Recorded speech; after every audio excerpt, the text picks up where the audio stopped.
Film की शुरुआत एक छोटी सी बच्ची से होती है जिसका नाम मेई होता है। उसके दिमाग की याददाश्त क्षमता बहुत तेज है, जिस कारण वो जटिल गणितीय समस्याओं को कुछ ही सेकंड में हल कर लेती है और संख्याओं की कोई भी श्रृंखला एक बार में ही याद कर लेती है।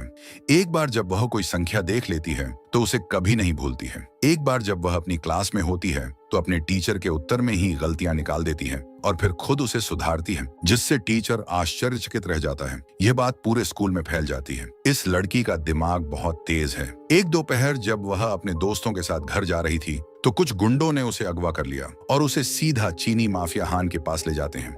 हान उस लड़की से कहता है कि मैंने तुम्हें इसलिए यहाँ बुलाया कि मैंने सुना है कि तुम्हारा दिमाग कंप्यूटर से भी तेज चलता है, क्योंकि हान के आपराधिक रिकॉर्ड डिजिटल चैन में छप गए थे, जिसे उसे ट्रैक करना बहुत ही आसान हो गया था। उसे ऐसे ही एक व्यक्ति की जरूरत थी जो उसकी जानकारी को पूरे तरीके से अपने दिमाग में संग्रहित रख सकता है। इस काम के लिए यह लड़की एकदम सही है, लेकिन उस लड़की ने ऐसा करने के लिए साफ मना कर देती है क्योंकि वह अभी एक छोटी सी बच्ची है। लेकिन फिर हान उसे कहता है कि अगर तुमने हमारा साथ नहीं दिया तो हम तुम्हारी बीमार माँ को खत्म कर देंगे। मेई के पास दूसरा विकल्प न होने के कारण उसका साथ देने के लिए सहमत हो जाती है। इधर हम ल्यूक को फाइट करते हुए देखते हैं। उसे ये मैच हारना होता है, लेकिन जोश में आने के कारण उसने अपने प्रतिद्वंदी को एक जोर से पंच मारता है, जिस कारण वो कोमा में चला जाता है। वह ये मैच जीत जाता है। बाद में ल्यूक उससे मिलने हॉस्पिटल जाता है। वहां जाने पर उसकी माँ ल्यूक पर बहुत गुस्सा करती है और उसे यहाँ से जाने के लिए कहती है। इस मैच में रूसी माफिया बॉस ड्यूशेस्की ने लाखों डॉलर दांव पर लगाए थे, जिस कारण उसे बहुत भारी नुकसान हुआ था और इसका जिम्मेदार सिर्फ ल्यूक को मानता है। इस कारण वो ल्यूक से बदला लेना चाहता था। ल्यूक जब गाड़ी चला रहा होता है तो उसकी पत्नी का कॉल आता है।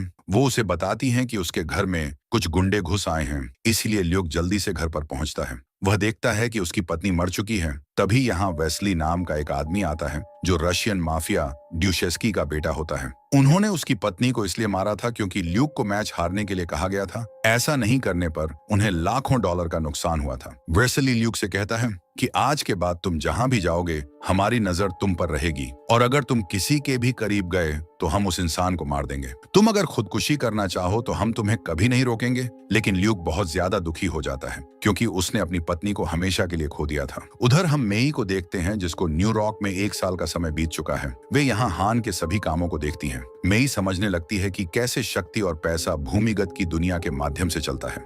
वह सिर्फ एक छोटी बच्ची हो सकती है, लेकिन हान के साम्राज्य में एक सबसे मूल्यवान संपत्तियों में से एक है और उसे अब हान के सभी काले कारनामे के बारे में पता होता है। दूसरी तरफ हम ल्यूक को देखते हैं जो एक धर्मशाला में रुका हुआ होता है। एक गरीब आदमी ल्यूक से मदद मांगता है। वह उससे कहता है कि उसके पैर बिल्कुल खराब हो चुके हैं। इस बात को सुन के ल्यूक ने अपने जूते उसे दे दिए, लेकिन जैसे ही ल्यूक सुबह उठता है तो वे देखता है कि उस आदमी को रात में किसी ने मार दिया था। ल्यूक तुरंत समझ जाता है कि यह सब कुछ ड्यूशेस्की गिरोह के लोगों ने ही किया है, क्योंकि उन लोगों ने पहले ही कहा था कि वे किसी के भी करीब जाएगा तो वह उस इंसान को मार देंगे। एक महिला मेई के पास आती है। वे उसे बताती है कि उसकी माँ गंभीर रूप से अस्पताल में बीमार थी, जो अब इस दुनिया में नहीं रही है। मैं ये सुनकर रोने लग जाती है। उधर हम देखते हैं कि हान भी न्यूयॉर्क पहुंच चुका है। वह अपने 7 संख्याओं के क्रम के साथ एक कागज का टुकड़ा लाता है, जिसे वे मेई को याद करने का आदेश देता है। उस कागज में लिखी गई संख्याओं को मात्र 10 सेकंड में ही मेई याद करके अपने दिमाग में संग्रहित कर लेती है। फिर उसके सामने ही हान उस कागज के टुकड़े को जला देता है। अब उस कागज वाली संख्या केवल मेई को ही याद है। अब मेई को दूसरी जगह पर ले जाने की तैयारी करते हैं, जहां उसे याद करने के लिए संख्याओं का दूसरा सेट दिया जाएगा। लेकिन इससे पहले वह अपना मिशन पूरा कर सके, उससे पहले ही रूसी माफिया ड्यूशेस्की गिरोह के आदमी उन पर हमला कर देते हैं। ये वही लोग हैं जिन्होंने ल्यूक की पत्नी की हत्या की थी। ये मेई को लेकर ड्यूशेस्की के पास पहुंचते हैं। ड्यूशेस्की मई से उन नंबर्स को बताने के लिए कहता है। मेई यहाँ पर झूठ बोलती है कि उसे अभी नंबर बताए भी नहीं है। तभी हम यहाँ उस महिला को देखते हैं जिसने मेई को जानकारी दी थी कि उसकी माँ मर चुकी है। अर्थात यह महिला ड्यूशेस्की गिरोह के लिए काम करती थी। यह महिला भी मेई से उन नंबर्स को पूछने का प्रयास करती है, लेकिन वह उसे भी कुछ नहीं बताती, जिस कारण उस महिला को गोली मार दी जाती है। तभी हान के एक आदमी चैन ने पुलिस अधिकारी वुल्फ को कॉल किया और उसे उस लड़की को ढूंढने के लिए कहता है जो अभी ड्यूशेस्की के पास थी। वो इसके लिए वुल्फ को एक बड़ी कीमत देने के लिए तैयार है। पुलिस अधिकारी वुल्फ वैसे भी एक लालची अधिकारी था। वो हान के इस ऑफर के लिए तैयार हो जाता है।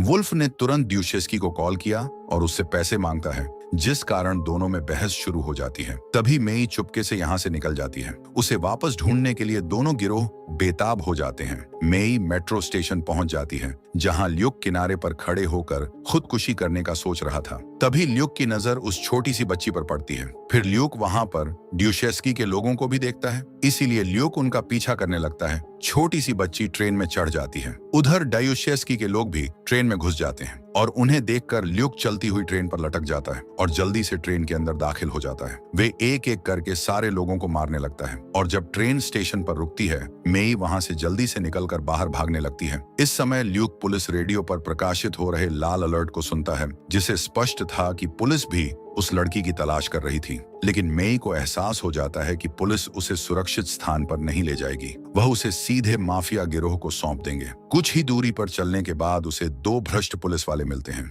वे उसे पकड़कर गाड़ी में बैठाने वाले ही होते हैं कि तभी ल्यूक वहां आ जाता है और उन दोनों पर हमला कर देता है। वे उन दोनों को बेहोश कर देता है और मेई को लेकर जाने लगता है। तभी वो देखता है कि रूसी बदमाशों का एक बड़ा गिरोह उसका पीछा कर रहा है। ल्यूक सभी रूसी बदमाशों को मार गिराता है।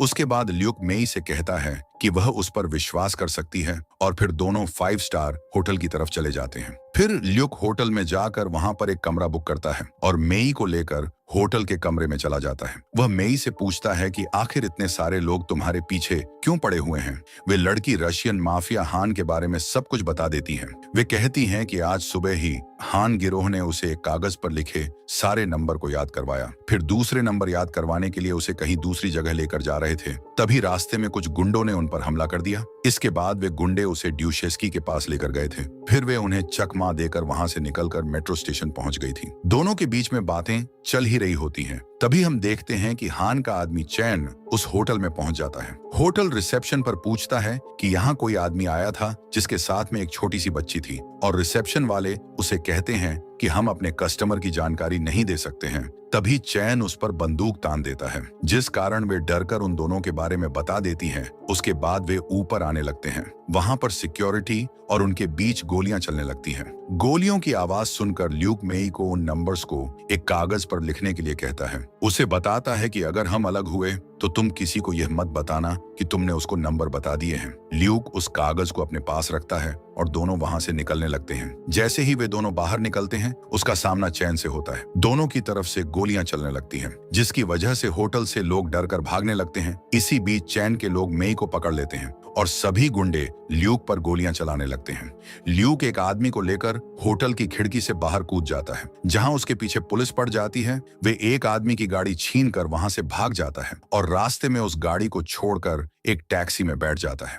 ल्यूक ने चोरी किए हुए फोन से वेस्ली को कॉल करता है। ये वही व्यक्ति है जिसने ल्यूक की पत्नी की हत्या की थी। ल्यूक उसे बताता है कि उसे उस तिजोरी के कोड के नंबर्स के बारे में पता है। ल्यूक ऐसा इसलिए करता है क्योंकि ड्यूशेस्की उन नंबर्स को पाने के लिए कुछ ना कुछ जरूर करेगा। वेस्ली ड्यूशेस्की का ही बेटा था। ल्यूक कैसे भी करके दूसरी तिजोरी के बारे में जानना चाहता था और ड्यूशेस्की को भी जान से मारना चाहता था। तभी हम वुल्फ को देखते हैं, जो मेयर से मिलता है। वे उसे बताता है कि हमने ल्यूक नाम के एक आदमी को देखा है। इतने दिनों से उस लड़की को वहीं बचा रहा था। मेयर कहता है कि ल्यूक एक बहुत ही खतरनाक आदमी है। हम सबको उससे बच के रहना होगा, क्योंकि ल्यूक पहले एक पुलिस वाला था। उसके साथ वे एक हिटमैन भी था। पहले वे ड्यूशेस्की के लिए काम करता था और ल्यूक का साथी पार्टनर एलेक्स था, और इन दोनों ने मिलकर बहुत सारे बदमाशों को समाप्त किया था, जिनसे सरकार को खतरा था। लेकिन जल्दी ल्यूक को एक भ्रष्ट पुलिस गिरोह के बारे में पता चला था। ल्यूक ने उस गिरोह को खत्म करने का टारगेट बना लिया था। यहाँ पर मेयर वुल्फ के गिरोह की ही बात कर रहा था, क्योंकि वुल्फ का गिरोह ही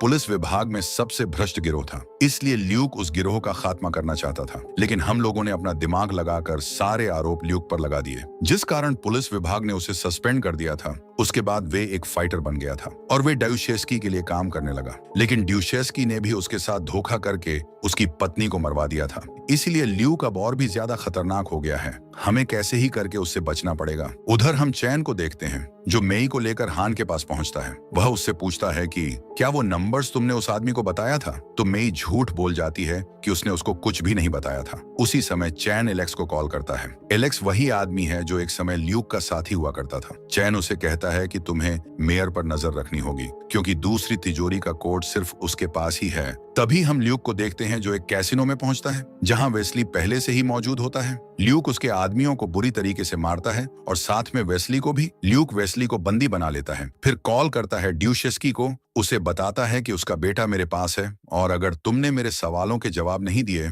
तो मैं तुम्हारे बेटे को अभी मार दूंगा। ल्यूक उसे पूछता है कि उस तिजोरी के अंदर क्या है। तब ड्यूशेस्की बताता है कि उस तिजोरी के अंदर $30 मिलियन हैं और वे तिजोरी तुम्हें चाइना टाउन में मिलेगी। तभी ल्यूक उससे दूसरी तिजोरी के बारे में पूछता है, लेकिन उसे दूसरी तिजोरी के बारे में कुछ भी पता नहीं होता है। लेकिन ल्यूक वेस्ली को नहीं छोड़ता है, उसे गाड़ी की डिक्की के अंदर बंद कर देता है। ल्यूक को पता है कि उस तिजोरी तक पहुंचने का रास्ता बहुत ही खतरनाक होगा क्योंकि वहां पर हर तरफ हान के आदमी होंगे। इसलिए ल्यूक वुल्फ को कॉल करता है क्योंकि ल्यूक जानता है कि वुल्फ कितना बड़ा भ्रष्ट अधिकारी है। वुल्फ अपने अधिकारियों के साथ ल्यूक के पास पहुंचता है और ल्यूक उसे बताता है कि उसे पता है कि उस तिजोरी के अंदर क्या है और वो तिजोरी चाइना टाउन के अंदर है और मुझे उसका कोड पता है। इसलिए अगर तुम मेरा साथ दोगे तो हम उन पैसों को आधा आधा बांट लेंगे। और इतने सारे पैसों का नाम सुनते ही वुल्फ भी मान जाता है। ल्यूक वुल्फ के अधिकारियों के साथ चाइना टाउन पहुंचता है जहां बाहर हान के आदमी पहले से ही मौजूद होते हैं। लेकिन ल्यूक और उसके साथी हान के एक एक करके लोगों को मारने लगते हैं। चारों तरफ गोलियां चलने लगती हैं। फिर वह सारे लोगों को मारने के बाद चाइना टाउन के अंदर उस जगह पर पहुंच जाते हैं जहां पर वह तिजोरी मौजूद होती है। ल्यूक तिजोरी खोलने से पहले वुल्फ के सभी लोगों को कहता है कि अपने हथियार नीचे रखो, तभी मैं इस तिजोरी को खोलूंगा। ये सुनकर वुल्फ के सभी आदमी अपने हथियार जमीन पर रख देते हैं। ल्यूक जैसे ही उस तिजोरी को खोलने लगता है, लेकिन अचानक ल्यूक वुल्फ के सभी अधिकारियों को मार देता है। सिर्फ वुल्फ को ही जिंदा छोड़ता है। ल्यूक वुल्फ को तिजोरी खोलने के लिए कहता है क्योंकि उसने उसे तिजोरी के कोड बता दिए थे। जैसे ही वुल्फ तिजोरी को खोलता है, उसके अंदर सचमुच $30 मिलियन थे। फिर हम बाहर का दृश्य देखते हैं जहां पुलिस ने उस जगह को चारों तरफ से घेर रखा था। वुल्फ और ल्यूक पैसों को लेकर बाहर आते हैं। वुल्फ पुलिस वाला होता है, इसलिए उन दोनों को कोई नहीं रोकता है। ल्यूक और वुल्फ गाड़ी लेकर वहां से निकल जाते हैं। उसके बाद ल्यूक वुल्फ को गाड़ी की डिक्की में बंद कर देता है। यहाँ से निकलने के बाद ल्यूक सबसे पहले एलेक्स को कॉल करता है और उसे बताता है कि उसने अभी अभी वो $30 मिलियन चुरा लिए हैं। लेकिन एलेक्स उसे कहता है कि तुमने बहुत बड़ी गलती कर दी है क्योंकि ये पहले तिजोरी का पैसा है और पहली तिजोरी लूटने के बाद बहुत सारे गिरोह के आदमी सक्रिय हो जाएंगे क्योंकि अब उन्हें लगेगा कि तुम दूसरी तिजोरी के पास भी जरूर जाओगे और तुम्हें दूसरी तिजोरी के बारे में पता है क्या। लेकिन ल्यूक को दूसरी तिजोरी के बारे में कुछ भी पता नहीं होता है और एलेक्स उसे बताता है कि दूसरी तिजोरी के बारे में सिर्फ मेयर को पता है कि वो कहां पर है। उस तिजोरी के अंदर सभी गिरोह के आपराधिक रिकॉर्ड की डिस्क है, इसलिए वह लोग उस तिजोरी को बचाने के लिए कुछ भी करने को तैयार हो जाएंगे। फिर एलेक्स कहता है कि तुम ये सब किसके लिए कर रहे हो। ल्यूक उसे कहता है कि मुझे एक लड़की को बचाना है और अगर तुमने मेरा साथ दिया तो हम इन पैसों का आधा आधा कर लेंगे। और इस बात को सुनते ही एलेक्स साथ देने के लिए सहमत हो जाता है और अब एलेक्स चैन के पास पहुंचता है क्योंकि एलेक्स हान के लिए काम करता था और वे चैन के सारे लोगों को मार देता है और अंत में वह चैन को भी मार देता है। फिर वे मेई को वहां से ले जाता है। उधर हम ल्यूक को देखते हैं जो मेयर के पास पहुंच चुका होता है और ल्यूक मेयर के सिर पर बंदूक रखता है और उसे दूसरी तिजोरी को खोलने के लिए कहता है और मेयर जैसे ही उस तिजोरी को खोलता है, ल्यूक उस तिजोरी से सारे क्राइम रिकॉर्ड वाली डिस्क ले लेता है और अंत में मेयर को मार के वहां से चला जाता है। वे उस स्थान पर पहुंचता है जहां एलेक्स ने उसे मिलने के लिए कहा था और जैसे ल्यूक एलेक्स के पास पहुंचता है, एलेक्स तैयार है कि इस छोटी सी बच्ची और ल्यूक को मार के सारे पैसे ले ले। ल्यूक ने पहले ही अंदाजा लगा लिया था कि एलेक्स ऐसा ही कुछ करने वाला है, इसलिए ल्यूक ने सारे पैसे शहर में अलग अलग जगहों पर छुपा दिए थे। ल्यूक एलेक्स से कहता है कि अगर तुमने यहाँ पर कुछ भी चालाकी की तो तुम्हें वे पैसे कभी नहीं मिलेंगे। अगर तुम्हें वो पैसे चाहिए तो पहले इस बच्ची को छोड़ना पड़ेगा, इसके बाद तुम्हें मुझसे मुकाबला करना होगा। अगर तुम जीत जाओगे तो मैं तुम्हें बता दूंगा कि वे सारे पैसे कहाँ छुपा रखे हैं। एलेक्स भी ऐसा करने के लिए सहमत हो जाता है। एलेक्स उसे मुकाबला करने के लिए अपनी बंदूक को नीचे रखकर जैसे ही आगे बढ़ता है, तभी मेई उस बंदूक को उठाकर एलेक्स के पैर में गोली मार देती है। फिर बाकी का काम ल्यूक अपनी बंदूक उठाकर उसको खत्म कर देता है। इस सब को देखकर छोटी सी बच्ची डर जाती है। ल्यूक उस छोटी सी बच्ची से पूछता है कि तुमने उस पर बंदूक क्यों चलाई? तो मेई उसे बताती है कि मैंने इस आदमी को पहले भी लड़ते हुए देखा था और इसे हराना तुम्हारे लिए बहुत मुश्किल होता, इसलिए मैंने तुम्हारा काम आसान कर दिया। ल्यूक कहता है कि एक बार फिर तुमने मेरी जान बचाई है। उधर हम हान को देखते हैं, जिसे मेई का खत मिलता है। मेई ने उसमें लिखा था कि हमने तुम्हारे सारे पैसे लौटा दिए हैं, लेकिन हमने इसमें से सिर्फ $50,000 अपने पास रखे हैं और अब मैं तुम्हारे लिए काम नहीं करूंगी, लेकिन अगर तुमने हमारा पीछा किया तो मुझे तुम्हारे सारे बैंक अकाउंट डिटेल्स के बारे में पता है। उसके साथ साथ तुम्हारे सारे काले कारनामों के बारे में भी मुझे अच्छी तरीके से पता है, इसलिए मैं तुम्हारा क्या हासिल कर सकती हूँ तुम खुद सोच भी नहीं सकते हो। लेकिन अगर तुम हमारे पीछे नहीं आए तो तुम्हें मुझसे कोई खतरा नहीं है। इन सारी बातों को सुनने के बाद हान भी डर जाता है, लेकिन सबसे बड़ी बात यह थी कि हान को उसके सारे पैसे मिल जाते हैं। उसके बाद ल्यूक ने वुल्फ को भी रिहा कर दिया। ल्यूक ने उसे $50,000 दे दिए। उसे कहता है कि यह तुम्हारी मेहनत की कमाई के हैं, क्योंकि तुमने मेरी मदद की थी। अब तुम हमारा पीछा नहीं करोगे। उसने ड्यूशेस्की के बेटे को भी जिंदा छोड़ दिया। उसके बाद ल्यूक मेई के पास पहुंचता है। उसे कहता कि वह एक अच्छा पिता बनने की पूरी कोशिश करेगा, लेकिन मेई उसे कहती है कि मुझे पिता नहीं, एक अच्छा दोस्त चाहिए जो हमेशा मेरी रक्षा कर सके। और ल्यूक कहता है कि ठीक है, मैं तुम्हारी हमेशा रक्षा करूंगा। इसी सस्पेंस के साथ मूवी समाप्त होती है। मूवी अच्छी लगी तो लाइक और सब्सक्राइब कर दे। Thanks for watching.